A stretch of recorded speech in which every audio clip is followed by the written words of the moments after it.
시청자 여러분 안녕하십니까? 월요일 더 뉴스 시작합니다.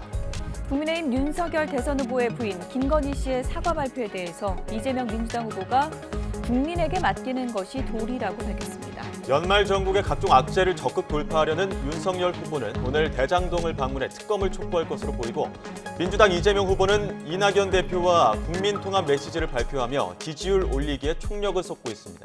먼저 오늘의 주요 뉴스입니다. 대선 승리를 위해 함께 노력하기로 한 이재명 민주당 대선 후보와 이낙연 전 대표가 국가비전 국민통합위원회 출범식에 나란히 참석해서 공동행보를 본격화했습니다. 이 후보는 내년 대선 승리를 다짐했고, 이 전 대표는 당 쇄신을 강조했습니다. 윤석열 국민의힘 후보는 코로나19 극복을 위한 대책회의에 참석한 뒤 주식시장 관련 공약을 발표하는 등 현안 대응과 정책 행보에 집중하고 있습니다. 잠시 뒤에는 개발 특혜 의혹이 불거진 경기 성남시 대장동을 처음으로 방문할 예정입니다. 이재명 민주당 대선 후보와 국민의힘 윤석열 후보가 각각 39.7%와 40.4%의 지지율을 얻어 오차 범위 내 초접전을 벌이고 있다는 여론조사 결과가 나왔습니다. 전문가와 함께 최근에 발표된 각종 여론조사 결과 집중 분석합니다. 정부가 미국 화이자의 먹는 코로나19 치료제 팍스로비드의 국내 긴급 사용 승인을 결정했다고 밝혔습니다. 코로나19 신규 확진자는 4,000명대로 감소세가 뚜렷하지만 위중증 환자는 일주일째 1,000명대를 기록했습니다. 정부의 코로나19 방역 조치로 영업에 피해를 본 소상공인들에게 오늘부터 방역지원금 100만 원이 지급됩니다. 1차 지급 대상은 영업시간이 제한된 가게 70만 곳으로 전용 누리집에 신청을 하면 별도의 증빙 서류 없이 지원금을 받을 수가 있습니다. 오늘 서울 아침 기온이 영하 12.6도를 기록해 사흘 연속 영하 10도 아래로 떨어졌습니다. 낮에는 어제보다 기온이 많이 오르겠지만 경기 북동부와 강원 등 일부 지역에서는 내일 아침까지 영하권 추위가 이어질 것으로 전망됩니다. 네, 게임 체인저로도 불리죠. 코로나19 먹는 치료제에 대해서 식약처가 긴급 사용 승인을 결정했습니다. 이르면 내년 1월 말부터 국내 환자들이 사용할 수 있게 될 전망인데요. 정부의 발표 내용 직접 들어보시겠습니다. 식품의약품안전처장 김강렬입니다. 먹는 코로나19 치료제 팍스로비드의 긴급 사용 승인에 대하여 말씀드리겠습니다. 식품의약품안전처는 오늘 미국 화이자사가 개발하고 한국 화이자 제약이 수입하는 먹는 코로나19 치료제 팍스로비드의 긴급 사용 승인을 결정하였습니다. 이번 결정은 코로나 확진자 수, 위중증 환자 수가 증가하는 상황에서 환자 스스로 복용 가능한 먹는 치료제 도입의 필요성을 고려하였고, 안전성, 효과성 검토 결과와 전문가 검토 결과를 종합하여 공중보건 위기대응 의료제품 안전관리공급위원회의 심의를 거쳐 결정한 것입니다. 오늘 긴급사용 승인하는 팍스로비드는 국내에 처음으로 도입되는 먹는 치료제로서 현재 의료 현장에서 사용 중인 주사형 치료제와 함께 환자의 상황에 따라 선택할 수 있는 치료의 종류를 다양화할 수 있게 됩니다. 이를 통해 생활치료센터의 입소 또는 재택치료 환자가 중증으로 악화되지 않도록 하는데 도움이 될 것으로 기대합니다. 긴급사용 승인 제품에 대하여 말씀드리겠습니다. 팍스로비드는 단백질 분해 효소를 차단함으로써 바이러스 복제에 필요한 단백질이 생성되는 것을 막아 바이러스 증식을 억제하는 방식으로 작용합니다. 이 약은 연령, 기저질환 등으로 중증 코로나로 진행될 위험이 높은 경증과 중등증의 성인을 비롯하여 12세 이상의 체중 40kg 이상인 소아 환자에게 사용합니다. 복용 방법은 니르마트렐비르 2정과 리토나비르 1정씩을 하루 2차례 12시간마다 5일간 복용하며 코로나19 양성 진단을 받고 증상 발현 후 5일 이내에 가능한 한 빨리 투여해야 합니다. 긴급사용 승인의 경과에 대하여 말씀드리겠습니다. 긴급사용 승인은 감염병 대유행 등 공중보건위기 상황에 적절히 대응하기 위하여 국내에 허가되지 않은 의료제품을 공급하는 제도입니다.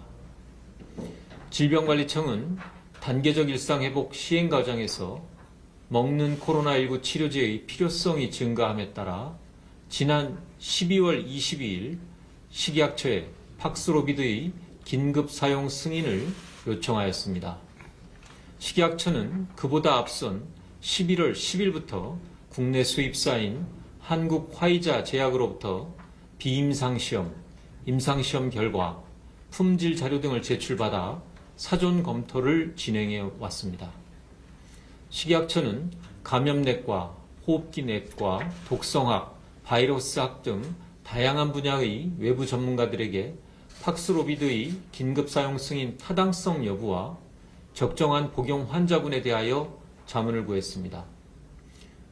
자문 결과 비임상, 임상시험 자료와 국내 코로나19 대유행 상황 등을 종합적으로 고려하였을 때 팍스로비드의 긴급사용 승인 필요성이 인정되는 것으로 의견이 모아졌습니다. 또한 식약처가 제안한 대상 환자군의 타당성도 인정하였습니다. 전문가 자문 의견의 세부 사항은 제 설명 이후에 회의에 함께 참석하셨던 최원석 교수님께서 별도로 설명드리겠습니다.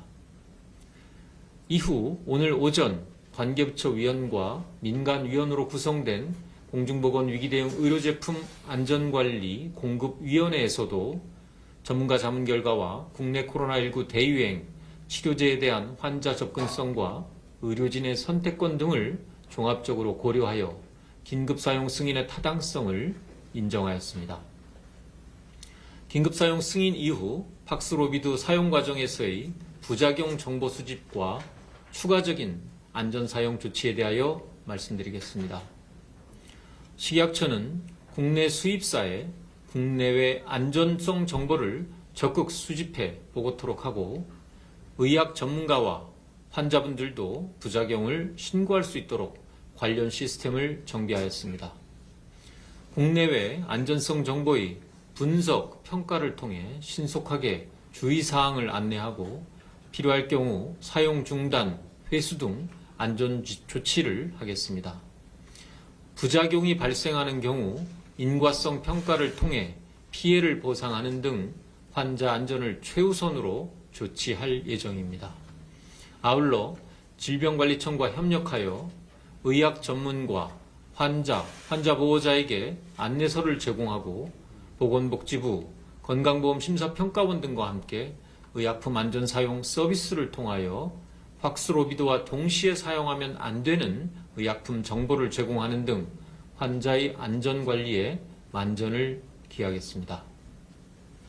저희 식약처는 앞으로도 과학적 지식과 규제 전문성을 바탕으로 코로나19 극복에 필요한 의료제품을 안전하고 신속하게 공급하여 국민의 일상 회복에 기여하도록 최선을 다하겠습니다. 감사합니다. 네, 지금 발표 들으신 것처럼 식약처가 화이자 치료제죠. 팍스로비드에 대해서 긴급 사용 승인 결정을 내렸습니다. 네, 이르면 내년 1월 말부터 도입될 전망입니다. 이로써 의료계의 부담도 덜어줄 것으로 기대를 모으고 있습니다. 잠시 후에 코로나19 현황까지 다시 한번 짚어보겠습니다.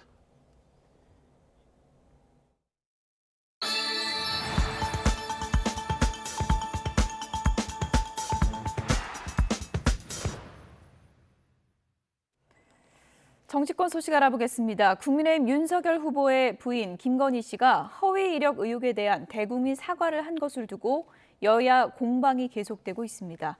이런 가운데 윤 후보는 오늘 대장동을 찾아서 민주당 이재명 후보에 대한 공세에 나서고 이재명 후보는 이낙연 전 대표와 비전위원회 출범식을 열고 원팀 행보를 시작했습니다. 국회 취재기자 연결해서 내용 들어보겠습니다. 이경국 기자. 네, 국회입니다. 네, 김건희 씨가 직접 나와서 사과를 했지만 정치권에서의 논란은 여전하군요. 네, 그렇습니다. 김건희 씨는 어제 직접 기자들 앞에 서서 그간 제기된 허위 이력 의혹에 직접 사과했습니다. 민주당 이재명 후보와 국민의힘 윤석열 후보는 모두 오늘 기자들과 만나 판단은 국민의 몫이라며 말을 아꼈는데요. 정작 여야는 거센 공방을 벌이고 있습니다. 민주당 박주민 의원은 MBC 라디오에서 파장이 커지니 떠밀리듯이 사과한 거라고 지적했습니다. 이어서 선대위는 의혹을 반박하는 자료를 냈다면서 진정성 없는 이중 전략이라고 비판했습니다. 우상호 의원도 TBS 라디오에서 공정과 상식, 정의라는 윤 후보의 이미지가 무너지는 것을 막지는 못했다고 주장했습니다. 하지만 국민의힘 이수정 공동선대위원장은 사과의 의지가 가장 강했던 건 김건희 씨 본인이라며 진정성을 거듭 강조했고요. 선대위 김병민 대변인도 사과가 한 번에 끝날 것이 아니라면서 숙고하는 자세를 이어갈 거라고 강조했습니다. 이번엔 양강 대선 후보 일정도 좀 알아보죠. 먼저 윤석열 후보, 오늘은 어디로 갑니까? 네, 윤석열 후보 오늘 정책 행보와 현안 대응에 집중하고 있습니다. 부인의 대국민 사과로 일단 부담을 덜었다고 판단한 것으로 보이고요. 지지율이 흔들리는 상황을 서둘러서 타개해야 한다는 위기의식도 작용한 듯합니다. 실제로 오늘 선대위 회의에서 당과 선대위에 적극적인 지원을 거듭 당부했는데요. 직접 들어보겠습니다. 이제 선거가 얼마 남지 않아서 비상 상황이고 가장 중요한 시기입니다. 국민 지지를 얻어내고 이끌어내는 역할을 스스로 해야 됩니다. 스스로 찾아서 해야 됩니다. 네, 윤 후보는 누구도 제3자적 평론가가 돼서는 곤란하다며 비판을 이어가고 있는 이준석 대표를 겨냥한 듯한 발언도 했습니다. 이에 이준석 대표는 SNS에서 당을 위한 재언이 평론 취급을 받을 정도면 언로가 막혔다는 인상을 줄 수 있다며 반박하기도 했습니다. 윤석열 후보는 이후 코로나19 극복을 위한 비상대책회의에 참석했고요. 주식시장 개미 투자자들을 위해 주식 양도세 도입 시점에 맞춘 증권거래세 폐지 그리고 공매도 개선 등의 공약을 발표했습니다. 오후 4시에는 개발 특혜 의혹이 불거진 경기 성남시 대장동을 처음으로 직접 방문했는데요. 대장동 의혹 진상규명을 위한 특검법 처리를 촉구하면서 이재명 후보에 대한 공세에 나선다는 계획입니다.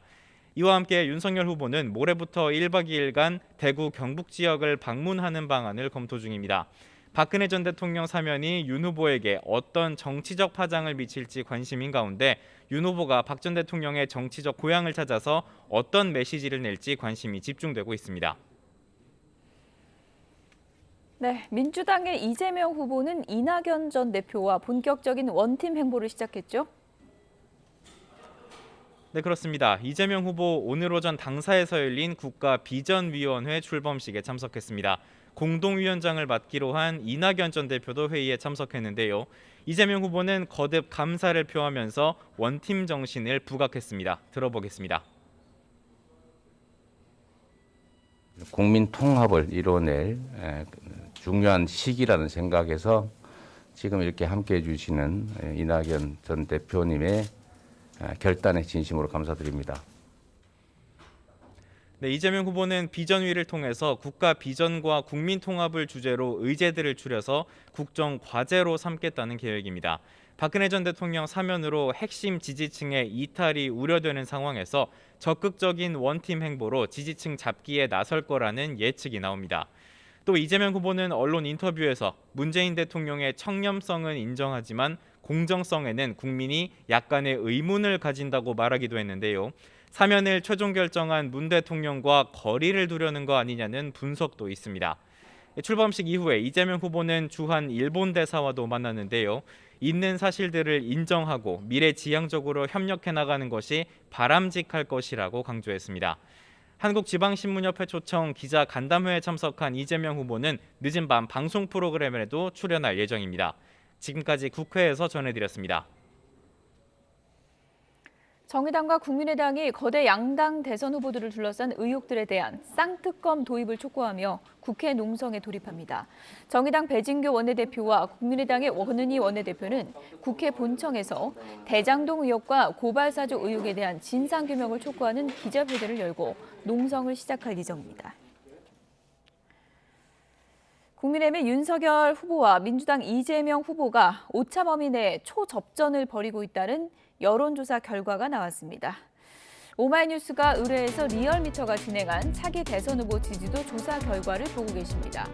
윤 후보 지지율은 40.4%, 이 후보는 39.7%로 나타났습니다. 한 주 전의 조사와 비교해보면 윤 후보는 4%포인트 내려가고 이 후보는 1.7%포인트 올라서 격차는 0.7%포인트로 좁혀졌습니다. 전체 질문지 등 자세한 내용은 리얼미터나 중앙선거 여론조사 심의위원회 홈페이지를 참조하면 됩니다.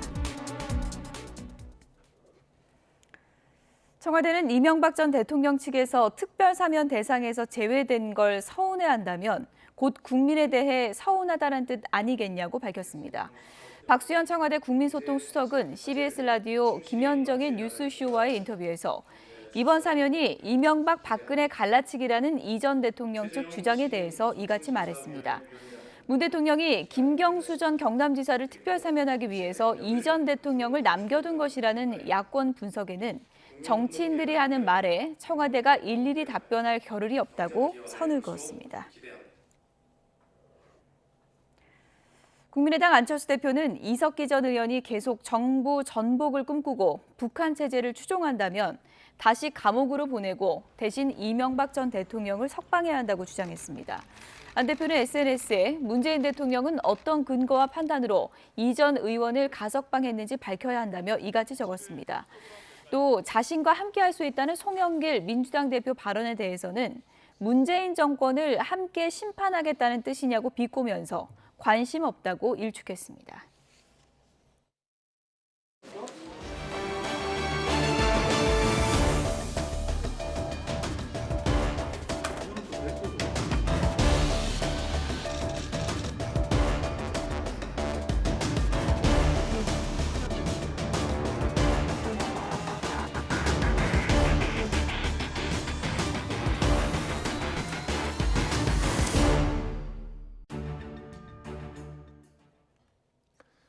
코로나19 신규 환자가 4,207명으로 전날보다 1,212명 줄며 4,000명대로 떨어졌습니다.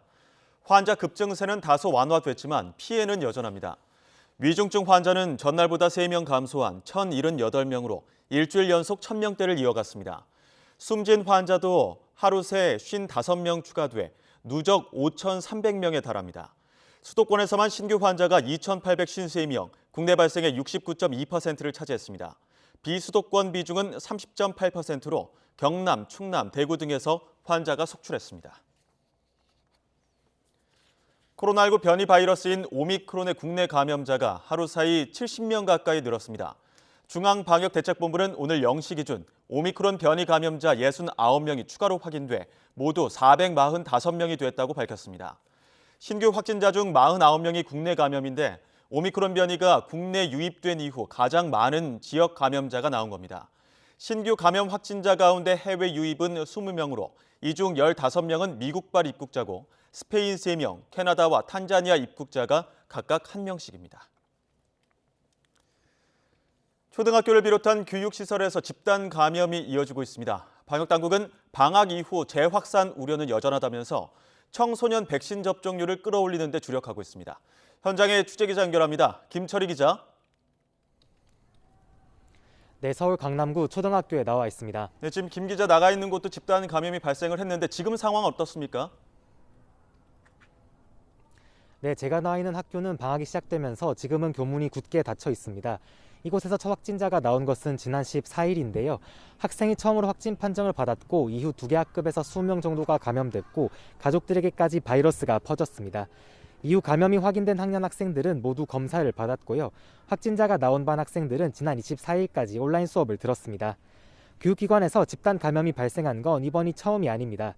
지난 13일부터 19일까지 일주일 동안 서울 지역 학생 확진자 수가 2,000명을 넘어서기도 했습니다. 학생 만명당 발생률은 초등학교가 31.2명으로 가장 높았습니다. 교육기관 감염이 계속되고 있는 가운데 이번 주를 기점으로 학교들이 본격적인 방학에 돌입하는데요. 확산세는 한풀 꺾일 것으로 보이지만 겨울방학이 끝나는 시점에서 재확산 우려는 여전합니다. 이에 따라 방역당국은 12살에서 17살 사이 소아 청소년들의 백신 접종을 계속해서 권고하고 있습니다. 정은경 질병관리청장도 백신 미접종 학생의 코로나19 발생률이 접종 완료 학생보다 25배 높았고 중증과 사망 예방 효과는 100%였다면서 접종 중요성을 강조했습니다. 현재 정부는 12살 미만 학생들 대상 예방접종 자료도 검토하고 있지만 학부모들의 반발이 거세 당장 추진은 쉽지 않아 보입니다. 네, 오미크론 변이 확산도 여전히 계속되고 있지 않습니까? 네, 오미크론 변이의 확산 속도는 점점 빨라지고 있습니다. 오늘 0시 기준 전국의 오미크론 변이 확진자 수는 445명이었는데요. 하루 만에 69명 가까이 늘어난 겁니다. 이 가운데 해외 유입 사례가 20명, 국내 감염이 49명이었습니다. 정확한 감염 경로 등은 아직 확인되지 않았는데 오후 브리핑을 통해 발표될 것으로 보입니다. 전체 오미크론 감염자 가운데 국내 감염이 264명으로 60% 정도를 차지하고 있습니다. 지역 내 변이 전파가 빨라지고 있다는 점도 우려스럽습니다. 특히 전북 익산시 관련 확진자 수가 100명을 넘어섰는데요. 유치원과 어린이집을 중심으로 확진자가 계속 나오고 있습니다. 또 강원도에서도 식당과 노래방 등을 매개로 변이 바이러스가 확산하고 있습니다.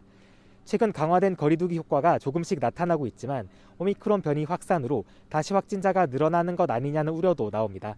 지금까지 서울 강남구 초등학교에서 YTN 김철입니다. 코로나19 백신을 맞은 중학교 3학년생이 사경을 헤매고 있다는 글이 국민청원 게시판에 올라왔습니다. 청와대 국민청원 게시판에는 경남 창원에 사는 중3 딸이 코로나 백신 1차 접종을 하고 뇌사 상태에 빠졌다는 글이 게재됐습니다. 중3 학생의 엄마라고 밝힌 청원인은 소아 1형 당뇨를 앓고 있는 딸이 학원에 다니기 위해 지난달 30일 내과에서 백신을 맞았다고 밝혔습니다. 청원인은 딸이 이틀 동안 구토 증상을 보인 뒤 회복됐지만 접종 11일 후 갑자기 의식을 잃어 아직 돌아오지 않고 있다고 밝혔습니다. 정부의 코로나19 방역 조치로 영업에 피해를 본 소상공인들에게 오늘부터 방역 지원금이 100만 원씩 지급됩니다. 1차 지급 대상은 영업시간 제한 대상 가게 70만 곳으로 전용 누리집에 신청하면 별도의 증빙 서류 없이 지원금을 받을 수 있습니다. 또 정부로부터 안내 문자를 받고 신청한 자영업자들이 오늘 오후 6시까지 신청을 마치면 100만 원이 당일 입금됩니다. 다만 처음 이틀 동안엔 홀짝제가 적용되는데 오늘은 사업자 등록번호 끝자리 홀수, 내일은 짝수인 소상공인들이 신청하고 모레부터는 홀짝 구분 없이 신청 가능합니다. 현행 사회적 거리두기 연장 여부가 오는 31일 금요일 발표될 것으로 보입니다. 중앙사고수습본부는 코로나19 유행 양상이 전반적으로 감소 추이로 전환됐다며 이번 주까지 상황을 보면서 여러 의견을 두고 논의할 예정이라고 밝혔습니다. 일단 1월 3일부터 적용할 방역 조치에 대해서 오는 금요일 강화된 거리두기 연장 여부를 결정해 발표한다는 원칙을 세워두고 유행 추이를 지켜본다고 설명했습니다. 미국에서 코로나19 새 변이인 오미크론이 급속히 확산하면서 하루 평균 신규 확진자가 거의 1년 만에 다시 20만 명을 넘어섰습니다. 미성년 감염자도 크게 늘고 있다고 합니다. 김원배 기자가 보도합니다. 25일 기준으로 미국의 최근 7일간 하루 평균 코로나19 신규 확진자는 20만 1000여 명이라고 뉴욕타임스가 집계했습니다. 미국의 하루 평균 신규 확진자가 20만 명을 넘어선 것은 올해 1월 19일 이후 11개월여 만에 처음입니다. 호흡기 바이러스가 퍼지기 쉬운 추운 겨울철을 맞아 오미크론 변이까지 가세하면서 미국에선 코로나19 확진자가 수직 상승하고 있습니다. 이달 14일만 해도 하루 평균 확진자는 11만 8천여 명이었지만 불과 10여일 만에 거의 2배로 늘어났습니다. 이런 급증세가 지속되면 올해 1월 기록한 최대 규모 기록인 25만 1000여 명도 머지않아 경신될 것으로 보입니다. 미국에선 오미크론 감염자가 초기에 발견된 북동부를 중심으로 확진자가 빠르게 늘고 있습니다. 뉴욕에선 2주 새 신규 확진자가 80% 이상 증가했고 수도인 워싱턴 DC에선 이달 초보다 3배가 넘는 감염자가 나오고 있습니다. 미국 질병통제예방센터에 따르면 오미크론은 순식간에 우세종이 됐습니다. 이달 4일까지만 해도 델타 변이의 비중이 99.3%, 오미크론 변이는 0.7%에 그쳤으나 이달 18일에는 델타가 26.6%, 오미크론이 73.2%로 역전됐습니다. 일부 지역에선 오미크론 감염자 비중이 90%를 넘어섰습니다. 미성년자 감염자가 크게 늘고 있는 것도 새로운 우려를 낳고 있습니다. 뉴욕에선 어린이 코로나19 입원 환자가 지난 5일 이후 4배로 증가했고 이 가운데 약 절반이 아직 코로나19 백신을 맞을 수 없는 5살 미만 어린이였습니다. 미국 소아과학회의 최신 자료에 따르면 지난 16일 기준 18살 미만 어린이 청소년 확진자가 일주일 전보다 17만 명 증가했습니다. YTN 김원배입니다.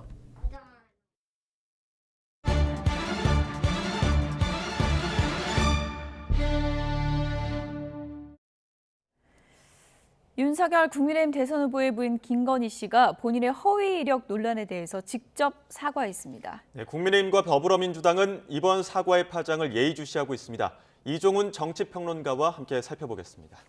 어서 오세요. 네, 안녕하세요. 형식과 시점을 두고 여러 예측이 있었는데 결국은 직접 나왔습니다. 네. 잘했다고 보십니까? 불가피했다라고 불가피했다. 이제 봐야 될 것 같아요. 그러니까 뭐 가장 직접적인 그런 계기는 역시 최근의 지지율 하락이다 이렇게 저는 생각을 합니다. 그러니까 일부 여론조사 그 지지율 결과를 보면 이재명 후보에게 뒤지는 것조차도 지금 나오고 있는 그렇죠. 그런 그 상황이란 말이죠. 그러니까 굉장히 위기감을 좀 많이 느낀 것 같고요. 이런 관점에서 이 사태를 그대로 좀 방치하다가는 정말로 그러니까 윤석열 후보 입장에서 데드 크로스인데 데드 크로스가 그냥 굳혀질지 모른다 그런 생각을 한 것 같습니다. 그래서 일단 이런 식으로라도 빨리 해명을 하고 넘어가는 것이 좋겠다 이런 판단을 내린 것으로 이렇게 보입니다. 예, 불가피한 선택이었다 이런 또 평가를 하셨는데 사과 내용이나 형식들을 보면 조금 감정적인 면들도 많이 있었습니다. 이런 부분들은 주요했다고 보십니까? 글쎄요, 뭐 저는 이런 식으로 해명하는 거를 사실은 그렇게 바람직하지 않다라고 생각합니다. 그러니까 제가 늘 이 사과와 관련해서는 하는 말이 있는데요. 그러니까 사과를 할 때는 사과만 해라. 그것에 이제 집중하는 것이 이제 오히려 더 전 국민들이 받아들이기에 깔끔하다라고 저는 생각을 하는데. 그런데 대체로 보면 이제 사과를 하면서 다른 거를 자꾸 곁다리로 붙이시죠. 여러분들이. 그리고 이제 이번 같은 경우에는 국민 정서에 상당히 좀 호소를 하려는 그런 그 시도가 좀 엿보였습니다. 그래서 조금 이제 그 약간 울먹이는 그런 모습도 좀 이제 보이기도 했고 또 그 내용을 보게 되면 뭐 그 윤석열 후보에 대한 좀 뭐 부인으로서 좀 짠한 마음 이런 것도 좀 많이 이제 드러나 있고 그런 것들이 많이 이제 기술이 돼 있는 이제 그런 그 형태인데 그렇게 해서 결국은 이제 국민 정서에 좀 호소를 해서 이 문제를 돌파해 나갈 수밖에 없다 이 생각을 좀 하는 것 같습니다. 왜냐하면 이미 많은 부분이 사실은 뭐 사실로 지금 드러나 있는 그런 그 상황이고 일부는 또 이 김건희 씨 스스로도 좀 인정을 했고 예. 이제 그런 상황이란 말이죠. 그래서 이 팩트를 가지고 논하는 것은 더 이상 의미가 없다. 그래서 그거보다는 차라리 이제 고개 숙이고 사죄하고 국민 이제 그 마음을 돌리는 쪽으로 더 집중하는 것이 낫겠다 이런 판단을 내린 결과가 아닌가 이렇게 생각합니다. 예. 내막에 뭐가 있었을까? 연말까지 와서 김건희 씨가 직접 등판한 것에 대한 여러 분석이 있었는데 윤석열 후보가 직접 이거 내가 뭐라고 할 수 있는 사이가 아니다 우리는 이렇게 얘기를 하면서 김건희 씨가 직접 결정했다 이렇게 오늘 얘기를 했어요. 네, 이제 뭐 그렇게 이야기할 수밖에 없겠죠. 안 그러면 뭐 이 부부가 사전에 이렇게 뭔가를 좀 짰다 뭐 이런 얘기가 나올 수도 있는 예. 건데 사실은 뭐 정상적인 부부라면 이런 중대한 발표를 하면서 서로 논의를 하지 않았다 이게 좀 오히려 좀 비상식적이죠. 예. 당연히 논의는 했을 것이다 이렇게 봐야 오해를 됩니다. 사기 싫다 이런 의미를 봐야겠죠. 그렇죠. 이제 그런 점에서 이제 그렇게 이야기를 하긴 했는데 근데 차라리 그냥 뭐 상의했다라고 얘기를 하는 편이 낫지 않았을까. 예. 그리고 이 사과가 누구로부터 출발했나요? 그러니까 윤석열 후보가 대통령 선거에 나옴으로써 시작된 문제 아니겠습니까? 예. 자, 그렇다면 부부가 충분히 상의를 해서 어떤 부분을 사과할 것인지 이런 것을 뭐 논의를 하고 하는 것이 정상이기도 하고 예. 국민들에게 그걸 굳이 뭐 숨길 필요가 있을까 이런 생각도 좀 들고 어제 그 뭐 사과 내용 다 들어보셔서 아시겠지만 나름 굉장히 정리를 잘해서 한 그런 거로 이렇게 보입니다. 그래서 여러 사람의 손을 거친 흔적도 좀 있는 것 같고 예. 그래서 이건 뭐 확실히 선거 전략 차원에서 나온 그런 사과이기 때문에 김건희 씨가 혼자서 이걸 다 했다 이렇게 이야기하는 게 오히려 조금 좀 비상식적이죠. 네. 좀 내용을 살펴보면 윤석열 후보가 당선이 되더라도 아내의 역할에만 충실하겠다 이런 내용들도 있습니다. 이 내용들도 그럼 여러 사람의 손길을 거치면서 좀 협의가 된 내용이라고 보시는 겁니까? 그렇죠. 그러니까 김건희 씨의 이 대선 과정에서의 역할, 그 다음에 대선 이후에 이제 혹시 이제 윤 후보가 당선되고 난 이후에 영부인으로서 어떻게 행보를 할 거냐, 뭐 이런 부분에 대해서까지 아마 다 이야기가 뭐 나름 진행이 되지 않았을까 싶어요. 그래서 선대위 차원에서도 이야기를 했을 것이고 또 윤 후보하고 이 김건희 씨 간에도 서로 이 얘기를 좀 했을 것이고 그래서 다 충분히 조율을 거쳐서 어제 입장문이 나온 것으로 이렇게 보이고요. 어제 그렇게 언급한 거로 봐서는 이런 대선 그 과정에서 뭐 자주 이렇게 모습을 드러낸다거나 하는 것을 좀 아마 자제하지 않을까 이렇게 좀 생각이 들고 향후에 혹시 윤석열 후보가 대통령이 되더라도 그 이후에도 그야말로 그 흔히 하는 얘기로 이제 내조에만 이제 열중하는 그래서 이제 공식석상에 잘 모습을 드러내지 않는 그런 행보를 지금 이어갈 가능성이 높지 않나. 그리고 이미 이제 여러 가지 이제 본인 관련한 그런 의혹이 불거졌고 국민들이 우려하는 대목이 이거 대통령 영부인이 된 다음에도 이렇게 하면 어떡할까 이런 우려가 좀 있는 거기 때문에 그걸 잠재우겠다. 이런 그 의도가 확실히 좀 보입니다. 일단 민주당 반응을 보면 의원들이 아주 혹평을 했습니다. 악어의 콧물이다 뭐 이런 지금 비판되는데 악어의 눈물은 들어봤는데 콧물은 처음 들어본 것 같아요. 네, 그렇죠. 그러니까 근데 그 표현도 좀 심한 표현이다라고 생각을 합니다. 일단 뭐 그 사과를 할 때는 우리가 어느 정도는 이제 그 사과를 좀 받아들이는 그런 자세가 좀 필요하다라고 좀 생각이 들고요. 그러니까 뭐 이 사과가 어찌됐건 처음부터 자발적으로 나온 사과였더라면 훨씬 더 전 효과가 컸을 거다라고 봅니다. 그런데 처음에는 어찌됐건 부인, 그 다음에 이제 뭐 이게 별로 이렇게 큰 건이 아닌 것처럼 이렇게 이제 하다가 뒤늦게 나온 이제 사과이기 때문에 그런 부분에 대해서 국민들이 좀 아쉽게 생각하는 부분도 있고 뭐 민주당 입장으로서는 당연히 이걸 공격할 수밖에 없는 그런 그 상황이긴 한데 일단 사과를 한 부분에 대해서는 뭐 평가를 해줄 부분은 평가를 해줘야 한다 이렇게 생각을 합니다. 이번 사과를 보게 되면 그 뭐 구체적인 해명 내용이 없다, 뭐 사안별로 해명이 없다 이런 반박들이 있다 보니까 국민의힘 측에서는 A4용지 14쪽 분량으로 구체적인 해명을 또 소명을 했다 이렇게 얘기를 했거든요. 네, 그러니까 따로 이제 자료를 내놨죠. 그래서 보니까 사과와 해명은 좀 분리를 시킨 것 같아요. 그래서 사과는 이제 김건희 씨가 도맡고 이 해명 부분은 이제 당 차원에서 캠프 차원에서 이제 대응을 하는 것으로 이제 이렇게 이제 결정을 한 것 같은데요.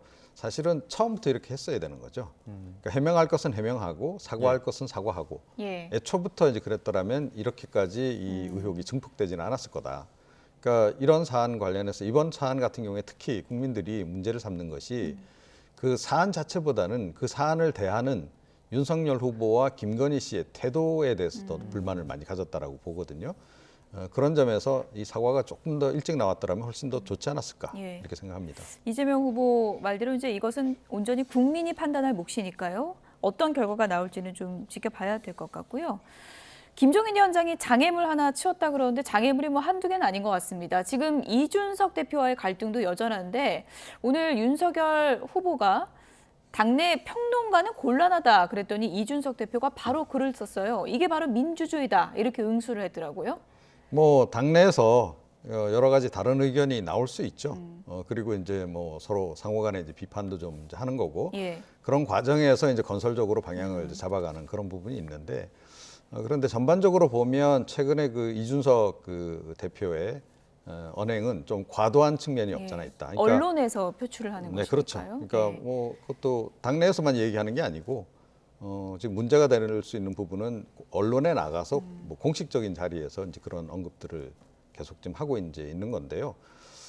제가 보기에도 뭐 본인이 이제 방송에서 계속 뭐 이런 평론 활동하던 그 연장선에서 지금 그런 발언들을 계속 하고 있는 게 아닌가. 그래서 당 대표라고 하는 그 직위가 갖는 어떤 그 무게감 이런 것을 자꾸 있는 게 아닌가 이런 생각이 좀 들긴 해요. 그러니까 뭐 당내에서 뭐 어떤 얘기든 할 수 있습니다. 그리고 윤석열 후보 뭐 만나려고 하면 얼마든지 뭐 전 만날 수 있다라고 보는데 또는 측근들을 통해서 얘기를 할 수도 있는 거고. 그래서 뭐 비판해야 될 점이나 좀 개선해야 될 점이 있으면 그렇게 전달할 수 있는 윤 후보가 먼저 전화라는 걸까요? 글쎄요.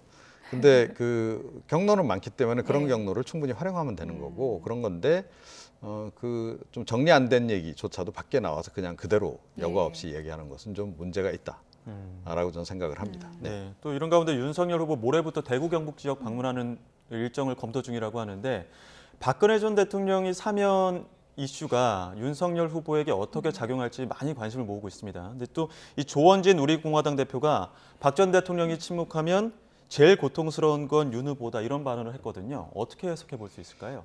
네. 근데 뭐 이제 박근혜 전 대통령이 가만히 있더라도 아마 친박계들은 그 일종의 자가 발전을 할 가능성이 높다. 예. 그런 이제 전망을 우리가 할 수밖에 없습니다. 그러니까 한때 이제 친박계가 어떻게 됐던 이제 그 보수 정당, 그 국민의힘 내에서 주류였었단 말이에요.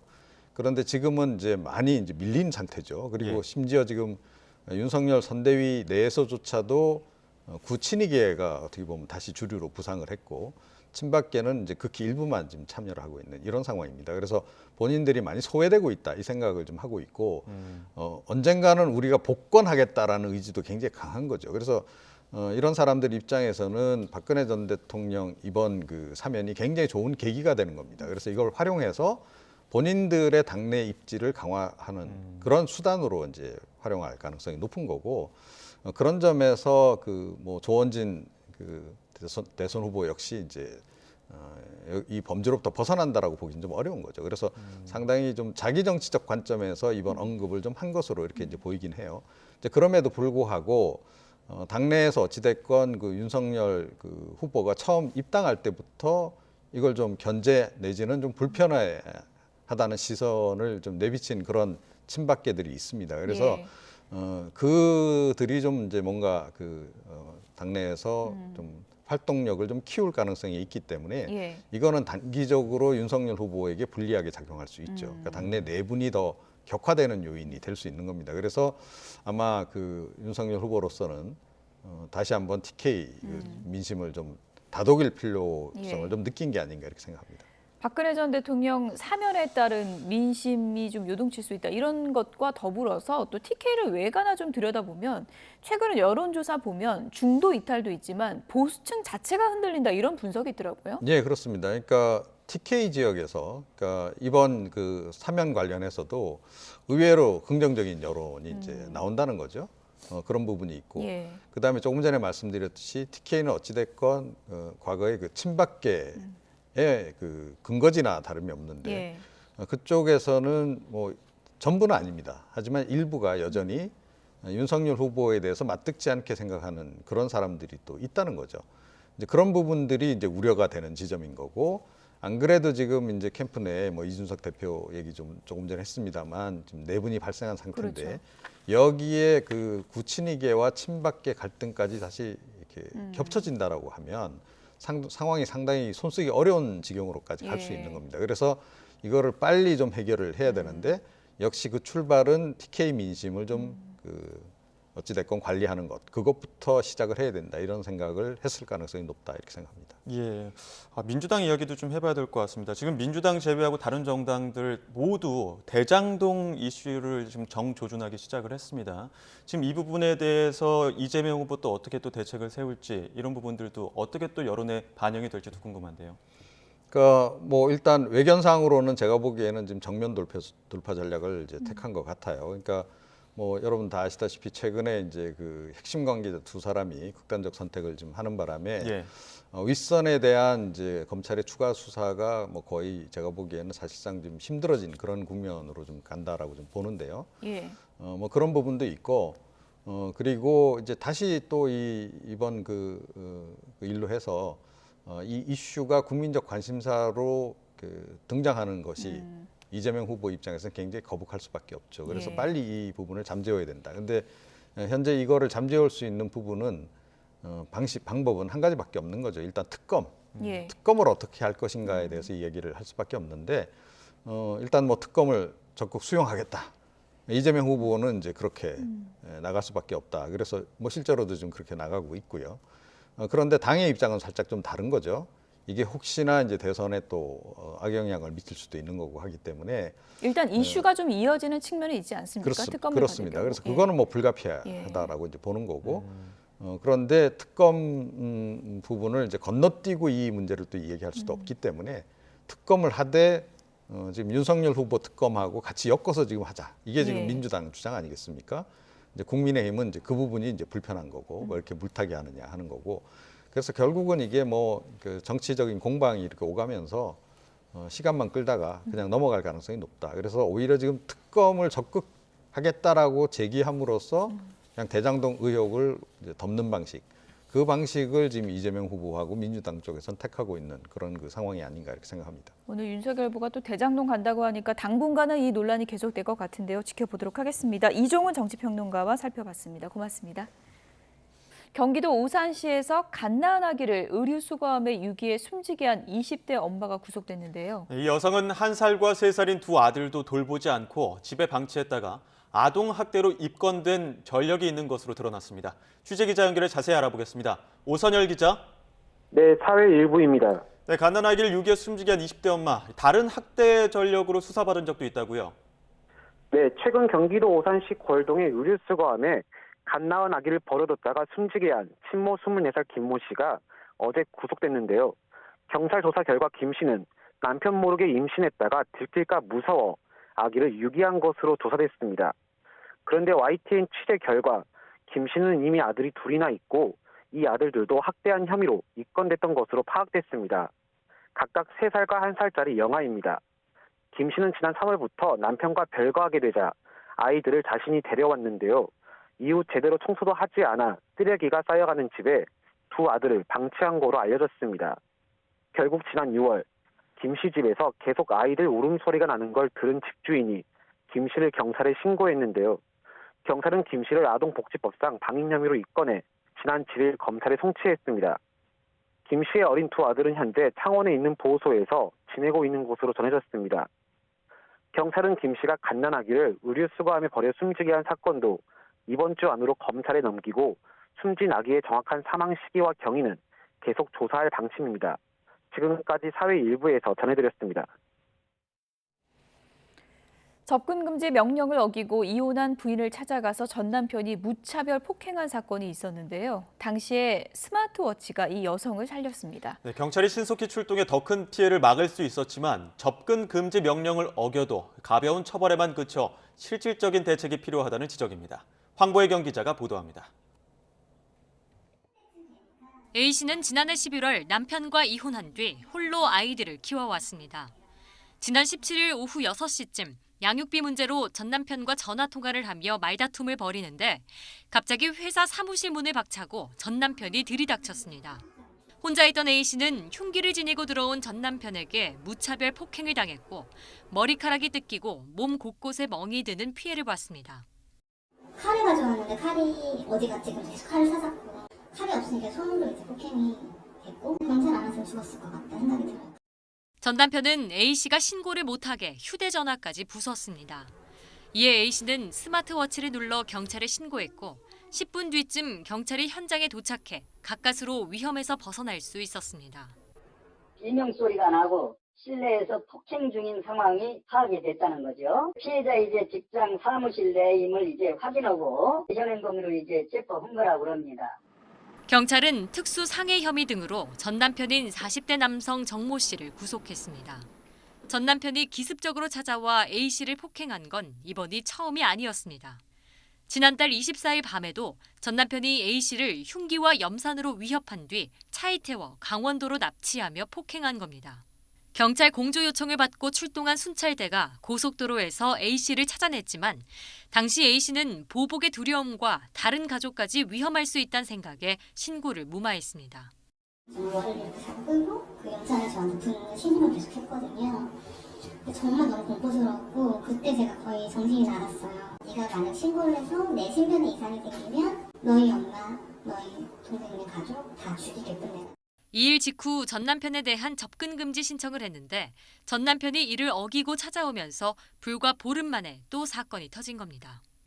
가정폭력처벌법상 100m 이내 접근 금지 등 임시 조치를 위반하면 1년 이하 징역이나 1,000만 원 이하 벌금이 내려집니다. 하지만 주로 벌금형에 그쳐 가해자가 접근 금지 위반을 가볍게 여길 수 있다는 지적이 나옵니다. 또 접근 금지 명령을 위반하면 유치장 등에 임시로 가둘 수는 있지만 실제로 이를 적용하는 사례는 극히 드뭅니다. 가장폭력으로 임시조치해서 구치소나 유치장에 유치한 경우가 한 번도 없어요. 인신 구속을 하는 거기 때문에 법원에서도 잘 안 나와요. 전문가들은 위반 즉시 불이익을 신속하게 가해야 한다고 지적합니다. 법원의 접근 금지 명령을 어긴 사람에 대해서는 즉각적이고 확실하게 처벌할 수 있는 것. 외국 같은 경우는 그 접근 금지 명령을 어기면 현장에서 현행범으로 체포를 해버리고 그런 것들을 한번 참고를 해볼 필요가 있어요. 이를 위해선 무엇보다 가정폭력을 가정 내 문제로 치부하는 분위기를 바꾸는 게 필요해 보입니다. YTN 황보혜경입니다. 서울 시민들이 뽑은 새해 가장 큰 경제 이슈는 생활물가로 나타났습니다. 서울연구원이 서울 지역 표본 1,200가구를 대상으로 설문조사한 결과 응답자의 19.2%가 생활물가를 1순위로 꼽았습니다. 청년 실업 문제가 17.3%, 가계비 증가가 9.8%로 그 뒤를 이었습니다. 또 각 경제 이슈가 내년에 얼마나 개선될지를 묻는 질문에는 모든 이슈의 개선 전망 점수를 기준치 100점보다 낮게 매겨서 지금보다 더 나빠질 것으로 내다봤습니다. 야외에서 사람들이 모여 담배 피우는 곳을 보면 담배꽁초도 있지만 흡연자가 뱉은 침도 많이 발견되죠. 그런데 흡연 중 습관적으로 뱉은 이 침이 결국 실내로 들어와 호흡기까지 위협하는 것으로 드러났습니다. 양회영 기자가 취재했습니다. 흡연 구역에 모여서 담배를 피우는 사람들. 바닥에는 버려진 담배꽁초와 흡연자가 뱉은 침으로 얼룩져 있습니다. 실제로 흡연자 10명 중 7명 정도는 흡연 시 침을 뱉는 것으로 조사됐는데 담배를 한 대 피울 때 평균 3.5회, 많으면 10번가량 침을 뱉는 것으로 나타났습니다. 흡연 구역 내 바닥에 침을 많이 뱉은 곳을 조사해보니 일반 공중 화장실 변기보다 30배 이상 더러웠습니다. 담배를 피우면서 침을 뱉는 행동이 미생물 오염에 영향을 주는 게 확인된 겁니다. 특히 같은 흡연 구역에서도 침을 뱉지 못하도록 유도한 곳에서는 오염도가 현저히 낮아졌습니다. 흡연장에서 침을 뱉었을 때와 뱉지 않았을 때를 RLU를 비교하였는데요. 침을 뱉지 않은 경우에는 침을 뱉었을 경우에 비교하여 86% 정도 가량 감소한 RLU가 측정되었습니다. 침이 미생물의 증식에 영향을 준다고 판단하였습니다. 문제는 흡연 중 뱉은 침을 여러 사람이 밟아 결국 각종 오염물질이 다시 실내로 들어간다는 점입니다. 연구진이 형광물질을 뿌려 확인해보니 최소 100m 이상 이동하는 것이 확인됐습니다. 신발 바닥에 붙은 침 속 각종 병원균이 실외 흡연장에서 사무실이나 가정 등 실내로 들어오는 겁니다. 실내로 들어간 뒤 침이 마르고 나면 병원균은 가루로 바뀌어 공기 중에 떠다니며 감염 위험을 높이게 됩니다. 우선 침 속에는 다양한 병원균들이 많기 때문에 침을 뱉게 되면 더 멀리 퍼지고 또 멀리 퍼지면서 또 많이 남아있기 때문에 그게 또 신발 바닥에 묻어서 건물 내로 들어갈 수 있고 주거 지역으로 들어갈 수 있고 또 아이가 있는 집안에 또 들어갈 수 있고 하기 때문에 감염의 위험이 커질 수 있다고 볼 수 있습니다. 이번 연구는 단순히 흡연자의 침 뱉는 행동이 불쾌감을 유발하는 데 그치지 않고 공중위생에도 좋지 않다는 것을 확인했다는 데 의의가 있습니다. 국내 학부생 주도로 진행된 이번 연구는 대한환경공학회지에 실렸으며 이달의 최우수 논문상도 받았습니다. YTN 사이언스 양우영입니다. 코로나19 방역 조치가 강화되고 강력한 한파가 몰아친 여파로 성탄 연휴 극장 관객 수는 다소 줄었습니다. 박스오피스 1위를 지킨 할리우드 마블 영화 스파이더맨은 지난 금요일부터 사흘 동안 관객 129만 9천여 명을 모아 한 주 전의 절반 수준으로 떨어졌습니다. 누적 관객은 480만 명으로 올해 첫 500만 명 돌파를 앞두고 있습니다. 지난 주말 극장을 찾은 관객은 176만 8천여 명으로 한 주 전보다 12만 명 정도 줄었습니다. 할리우드 영화 스파이더맨이 코로나19 대유행 이후 처음으로 1조 원이 넘는 흥행 수입을 올렸습니다. 제작사인 소니는 전 세계 개봉 12일 만인 지난 26일 입장권 판매 수입이 1조 2,450억 원을 넘었다고 밝혔습니다. 미국 CNBC 방송은 누구도 코로나 시대에 10억 달러를 돌파하는 영화가 나오리라고 예상하지 못했지만 스파이더맨이 이를 이뤘다고 평가했습니다. 개원 20년을 맞은 도산서원 선비문화수련원의 누적 수련생이 곧 100만 명을 넘어설 것으로 보입니다.